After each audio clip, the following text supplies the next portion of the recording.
बिस्मिल्लाहिर्रहमानिर्रहीम। हम तमाम दोस्त जो हैं वो आज जो कसूर वाक़या मुसलसल हो रहा है, सीओ हेल्थ कसूर की तरफ से लेडी हेल्थ वर्कर्स और लेडी हेल्थ सुपरवाइज़र के साथ जो नारवा सलूक बढ़ता जा रहा है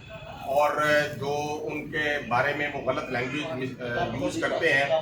उसकी शदीद मजम्मत करते हैं और लेडी हेल्थ वर्कर्स के हम हर वक्त साथ खड़े हैं। और जो नेशनल प्रोग्राम ने 30 तारीख को कसूर में प्रोग्राम रखा है एहतजाज का सीओ हेल्थ के ख़िलाफ़, मैं गुजारिश करता हूं कि वज़ीर आला पंजाब से कि वो इस बात का नोटिस लें कि किस तरह के ज़िले में ऑफिसर भर्ती किए हुए हैं कि इज़्ज़तदार ख़वातीन अगर वो अपना घर चलाने के लिए नौकरी करती हैं तो इसका मतलब ये नहीं है कि आप उनको गालियाँ दें, इसका मतलब ये नहीं है कि आप उनको बुरा भला कहें। और मेरा ख्याल है कि जितनी मेहनत और जितने सख्त काम इस वक्त लेडी हेल्थ वर्कर्स और सुपरवाइजर्स कर रही हैं, कोरोना वैक्सीन भी लगा रही हैं, घरों में जाके वो पोलियो के कतरे भी पिला रही हैं और घर घर जाती हैं और एक महदूद सैलरी के अंदर,